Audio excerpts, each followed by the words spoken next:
नमस्कार दोस्तों, रिद्धि आई इस यूट्यूब चैनल्स पे आप लोगों को एक बार फिर से हार्दिक स्वागत और अभिनंदन। मैं कुमार अमन एक नई वीडियो के साथ आप लोगों के सामने उपस्थित हूँ। आज हम लोग बहुत ही इम्पोर्टेंट और हॉट डिबेट के बारे में आज डिस्कस करने वाले हैं। वक्फ जो है काफ़ी चर्चा का विषय बना हुआ है। राष्ट्रीय स्तर पर भी उसकी चर्चा हुई है और कल जो है इसके संबंध में एक बिल जो है लोकसभा और राज्यसभा में पेश किया गया है।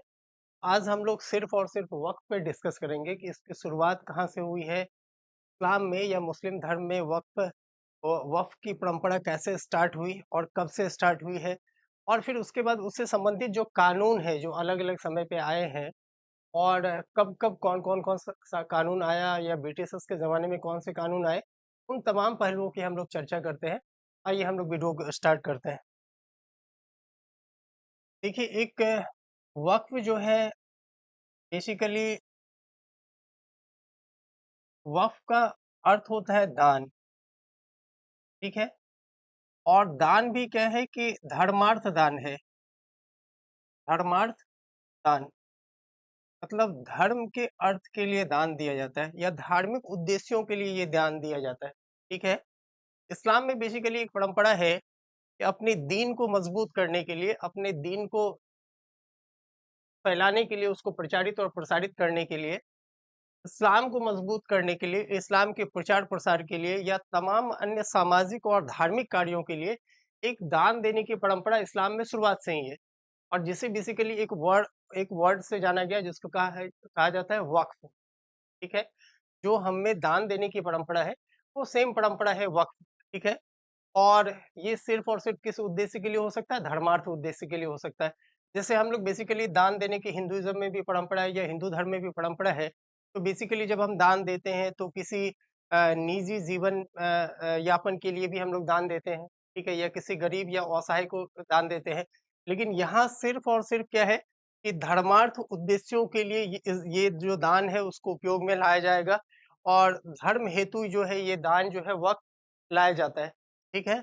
और बेसिकली आप ये कह सकते हैं कि इस्लामिक इस्लामी दान की बंदोबस्ती है ये। एक बंदोबस्ती है एक बंदोबस्ती है जो इस्लाम में किया जाता है। इसे हम लोग क्या करते हैं वक़्फ़ कहा जाता है, ठीक है? और इस्लाम को मज़बूत करने के लिए, अपने सुन्नत को पूरा करने के लिए, ठीक है? और इस्लाम के प्रचार-प्रसार के लिए या धार्मिक उद्देश्यों के लिए वक़्फ़ जो है, ये दिया जाता है, ठीक है? और एक परंपरा है इसमें इस्लाम में, इसी के समानांतर में, एक परंपरा इस्लाम में ये भी है ज़कात की, ठीक है? ज़कात भी बेसिकली क्या है कि ये भी एक दान की परंपरा है, ठीक है? ये भी दान देने की परंपरा है और जो अपनी कमाई का एक हिस्सा इसमें भी इस्लाम में जो है समर्पित किया जाता है, अर्पित किया जाता है, दिया जाता है धार्मिक उद्देश्यों के लिए, उसे हम लोग ज़कात कहते हैं। लेकिन वक़्फ़ जो है ये कंप्लीटली डिफरेंट है, ठीक है? खुदा के नाम पर अर्पित वस्तु भी हो सकता है या जो है इसमें कोई इमारत हो सकती है, भूमि हो सकता है, भूमि का भूखंड हो सकता है, ठीक है? और इस तरह जो दान या समर्पण जो करने वाला जो व्यक्ति होता है, उसको वाक़िफ़ कहा जाता है, ठीक है? और उसको क्या कहा जाएगा जो एक तो ज़कात हो गया इस्लाम में और दूसरा क्या हो गया वक़्फ़, ठीक है? तो ज़कात भी क्या है कि अपने दीन को मज़बूत करने के लिए, इस्लाम को मज़बूत करने के लिए, इस्लाम की आइडियोलॉज़ी को फैलाने के लिए जो ज़कात का जो है उपयोग किया जाता है इस्लाम में, ठीक है? और बेसिकली एक चीज़ और है कि वक़्फ़ जो है अरबी शब्द है। कौन-सा शब्द है? अरबी। और ये किससे निकला है? वकूफ़ा से। ये जिससे निकला है उसका क्या है? वकूफ़ा। ये अरबिक शब्द है और ये किससे निकला है? वकूफ़ा से और वकूफ़ा का क्या मतलब होता है? ठहरना। क्या मतलब होता है? ठहरना या फिर रुकना, ठीक है? या रोकना या संरक्षित करना या सराय ऐसी कोई जगह जिसको रोक दिया जाए, उसको ठहरा दिया जाए, संरक्षित किया जाए, ठीक है? वो क्या कहलाता है? वक़्फ़, ठीक है ना? वक़्फ़ मीन्स क्या होता है? रोक देना किसी संपत्ति को, किसी भूखंड को या किसी कोई सा भी गिफ्ट हो सकता है इसमें। ये भी ध्यान से देने वाली बात है कि इसमें 0 से लेकर के जेड तक कोई भी आइटम जो है आप इसको वक़्फ़ के लिए जो है समर्पित कर सकते हैं या दे सकते हैं, ठीक है? तो वकूफ़ा वर्ड से निकला है और बेसिकली ये क्या है? अरबी भाषा से निकला हुआ शब्द है ये। ये किस भाषा से निकला हुआ शब्द है? अरबी भाषा से निकला हुआ शब्द है और इसका अर्थ क्या होता है? ठहरना, रुकना या सराय, रोक देना, किसी संपत्ति को रोक देना। और उससे जो आमदनी है, उसको हम लोग क्या है, धार्मिक हितों के लिए, धार्मिक कार्यों के लिए, गरीबों के लिए, लाचारों के लिए, असहाय लोगों के लिए, ठीक है ना, विधवाओं के लिए, जो हम लोग इसका क्या करते हैं, इस्तेमाल करते हैं। तो यहाँ से जो इसी से बना है वक्फ, और वक्फ की जो अवधारणा है, वक्फ का जो कॉन्सेप्ट है, यहीं से स्टार्ट होती है। ठीक है? अच्छा, अब क्या है कि वक्फ में कुछ भी हो सकता है। वक्फ जब हम लोग करते हैं, तो अपने संपत्ति का भी कर सकते हैं वक्फ, ठीक है? या फिर किसी भूमि का भी कर सकते हैं, ठीक है? या फिर किसी भी भूखंड का कर सकते हैं, ज़मीन का कोई छोटा टुकड़ा हो सकता है, इमारत का कर सकते हैं हम लोग, ठीक है ना? और या फिर मान लीजिए हाँ, अपने संपत्ति के एक हिस्से का कर सकते हैं हम लोग, ठीक है ना? तो ये तमाम चीज़ जो चीज़ें हैं, वो सभी चीज़ों का हम लोग क्या कर सकते हैं, वक़्फ़ कर सकते हैं। इस्लाम में ये परंपरा है, ठीक है? अब इसकी शुरुआत कब से हुई है? इसकी शुरुआत जो है 9वीं शताब्दी से प्रारंभ हुई है। वक़्फ़ की जो परंपरा है, वक़्फ़ की जो शुरुआत है, वो कब से हुई है? वक़्फ़ की शुरुआत आपको कब हुई है? 9वीं सदी से, ठीक है? 9th सेंचुरी से जो है वक़्फ़ की जो परंपरा है, वो स्टार्ट हुई है। 9वीं सदी से हुई, ठीक है? 9वीं सदी से हुई है, ठीक है? और इसमें एक प्रचलित कहानी भी है कि एक बार क्या हुआ कि जो आपके खलीफा उमर ने जो है, वो क्या किया कि एक खैबर में एक ज़मीन जो है खरीदा और उसको डोनेट किया, उसको, और फिर उसने क्या किया, पैगंबर मोहम्मद से पूछा कि इस ज़मीन का सबसे अच्छा उपयोग कैसे किया जा सकता है? तो पैगंबर ने कहा कि इसे वक़्फ़ कर दिया जाए। वक़्फ़ करने का मतलब क्या है? रोक लेना, ठीक है? और ये कहा गया है कि इसको बेचने से या उपहार में देने से या फिर किसी के नाम से ट्रांसफर करने से, उसके फायदे से बेहतर है कि लोगों की जरूरतों पर इसको खर्च करना है, ठीक है ना? इस तरीके से ये जो जमीन को क्या किया गया, वक्फ कर दिया गया। तो ये पहली घटना है, तब हमें क्या है कि ये हमें दिखता है, इस्लाम की शुरुआत की ही बात है कि जब मतलब जो ये खलीफा है, ठीक है, उनका नाम है उमर, ठीक है, खलीफा उमर से संबंधित ये घटना है। और ये जिस जगह पे इस जमीन के एक टुकड़े को वक्फ किया गया, वो था खैबर। उस जगह का क्या नाम था? खैबर। खैबर एक प्रांत है आज के डेट में, आधुनिक पाकिस्तान में ये एक जगह है। और पैगंबर मोहम्मद ने क्या कहा, इस जमीन के टुकड़े को क्या कर दिया जाए, वक्फ कर दिया जाए। क्या कर दिया जाए? वक्फ कर दिया जाए। और ये इतिहास की प्रारंभिक प्रारंभिक क्या है, घटना है, या प्रारंभिक उदाहरण है। प्रारंभिक क्या है? उदाहरण है, एग्जाम्पल है, किस चीज का? वक्फ का। वक्फ करने की ये पहली घटना में से एक मानी जाती है, जबकि पैगंबर मोहम्मद ने ये कहा कि इस जमीन के टुकड़े को, खैबर में जो वो जमीन था जिसे खलीफा उमर ने खरीदा था, कहा कि इस जमीन को बेचने से, किसी के नाम ट्रांसफर करने से, इस पर आमदनी करने से बेहतर है कि इस ज़मीन को वक़्फ़ कर दिया जाए। वक़्फ़ करने का मतलब है कि उस ज़मीन को रोक दिया जाए, और उससे जो आमदनी होंगे, उससे जो रिसोर्सेज़ क्रिएट होगा, उससे जो रिसोर्सेज़ डेवलप होंगे, उससे जो आमदनी का स्रोत विकसित होगा, उससे हम गरीबों में, लाचारों में, अपने दीन की सेवा में समर्पित करेंगे। और ये पहली घटना है, इतिहास की पहली घटना है। ठीक है? अब हम लोग क्या है कि अगली घटना की जब हम बात करेंगे, ठीक है? तो अगली घटना क्या होती है कि एक ये घटना है मदीना की। हमने देखा है कि इस्लाम में सर्वाधिक पवित्र जगहों में से क्या है? एक है, सर्वाधिक पवित्र जगह क्या माना जाता है? मक्का। और दूसरा क्या है? मदीना। तो इस मदीना की घटना है कि मदीना में पैगंबर मोहम्मद ने 600 खजूर के पेड़ लगाए, और ये कहा कि इस खजूर के पेड़ से जो आमदनी होगा, उस आमदनी को हम लोग क्या कर कर देते हैं, वक्फ कर देते हैं। दैट मीन्स कि उस आमदनी का इस्तेमाल जो है अ, इस्लाम, मतलब इस्लाम को समर्पित कर दिया जाए, लाचारों और बेसहारों के लिए जो है उसको इस्तेमाल किया जाए, धार्मिक उद्देश्यों के लिए इस्तेमाल किया जाए। और ये जो ये मदीना की घटना है और वो खैबर की घटना थी। और ये दोनों ही घटना जो है इतिहास में प्रारंभिक साक्ष्यों में से एक है, या जो शुरुआती साक्ष्यों में से एक है, जब इस्लाम में वक़्फ़ की परंपरा का जो है सबूत मिलता है, उदाहरण मिलते हैं। ठीक है? अब हम लोग बात करते हैं हमारे भारत की। जब इंडियन कंटेक्स्ट की हम लोग दोस्तों बात करें भारत की, तो भारत में सबसे पहला साक्ष्य मिलता है मोहम्मद गौरी का। मोहम्मद गौरी का। मोहम्मद गौरी ने क्या किया था? दोस्तों ये मोहम्मद गौरी वही सेम है जिसने 1100 तराइन का प्रथम युद्ध और तराइन का द्वितीय युद्ध जो है 1191 और 92 में लड़ा था। तो मोहम्मद गौरी ने क्या किया कि मुल्तान के पास में जो है एक मस्जिद बनवाई। और ये कहा जाता है कि ये वक़्फ़ का सबसे पहले एग्ज़ाम्पल में से एक है भारत में, ठीक है? मुल्तान में जामा मस्जिद का निर्माण करवाया था मोहम्मद गौरी ने, और इस मस्जिद का नाम था जामा मस्जिद, सॉरी, जामा मस्जिद। और इस मस्जिद के लिए उन्होंने क्या किया था? 2 गाँवों को दान किया था। क्या किया था? 2 गाँवों को दान किया था।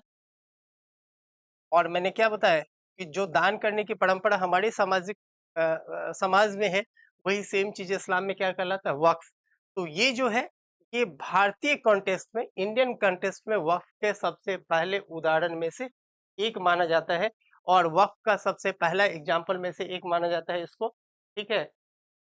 अब उसके बाद क्या है कि हमने वक़्फ़ देखा, वाकुफ़ देखा, वाकुफ़ से वक़्फ़ आया, ठीक है ना? वक़ाफ़ी जो डोनेट करता है या जो वक़्फ़ के लिए दान करता है, और अगला जो एक टर्म्स आता है मुतलवे।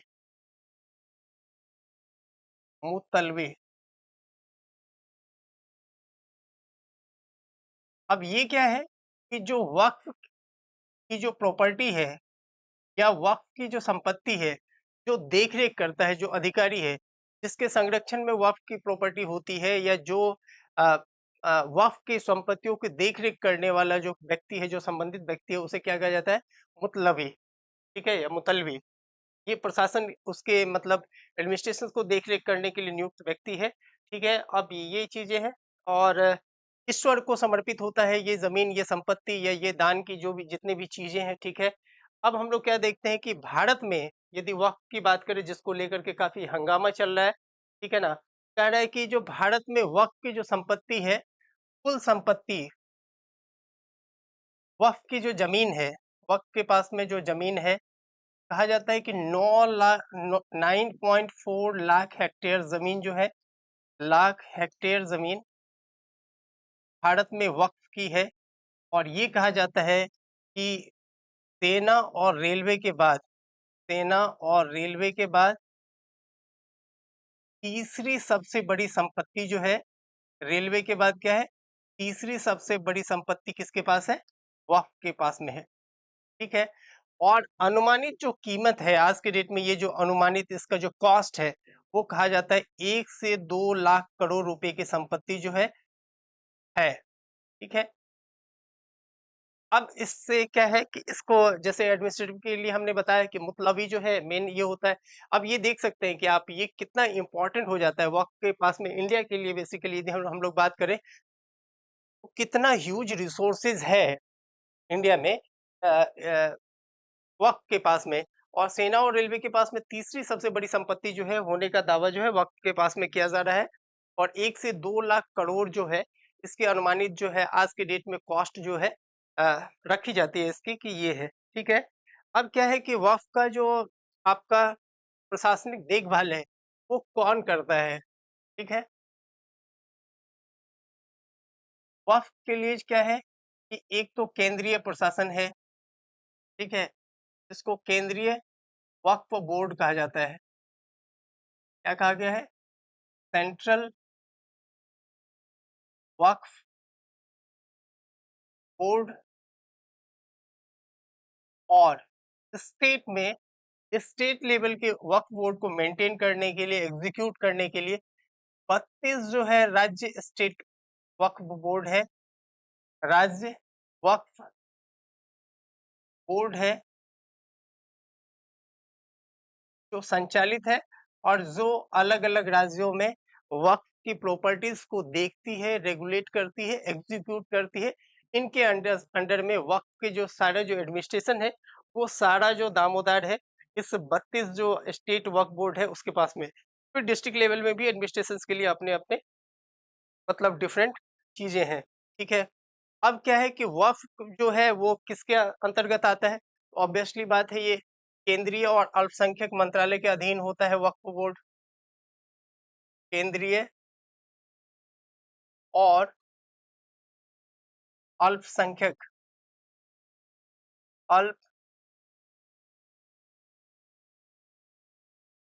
अल्पसंख्यक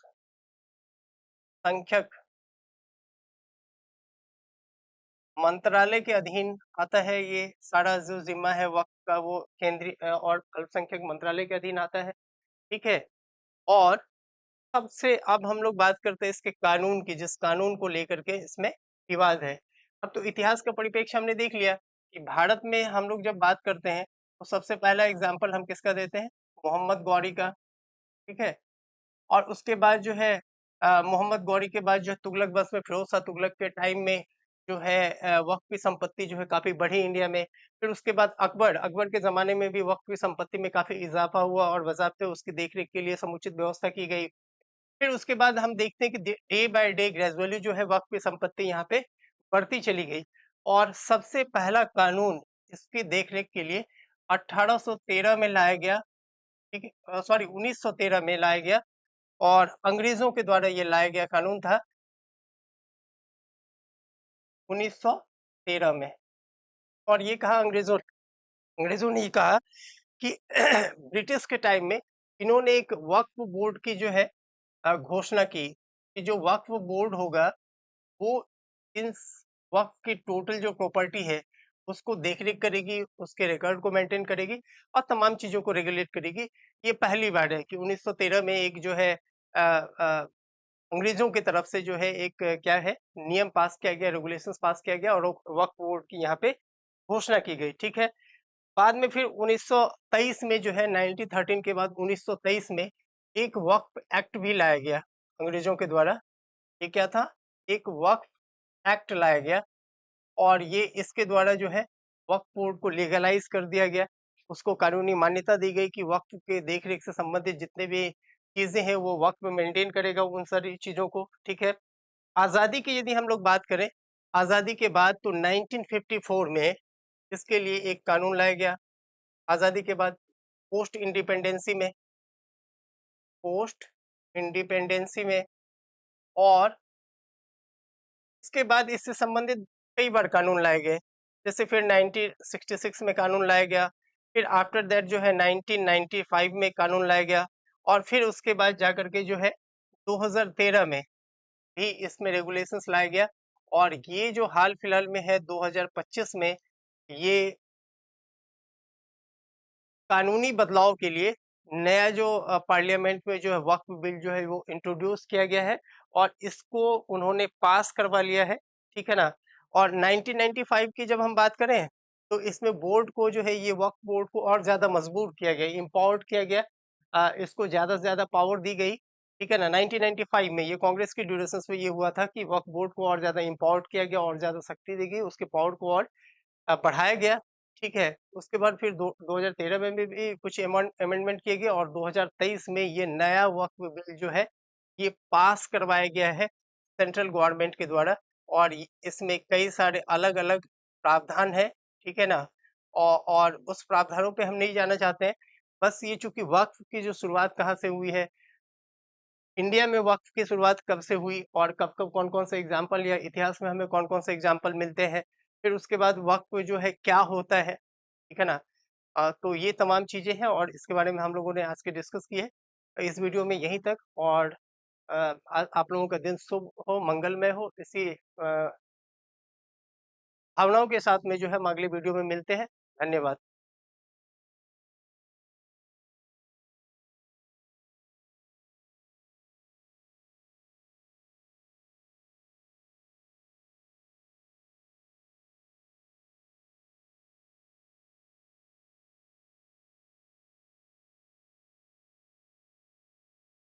स्टॉप करना है क्या?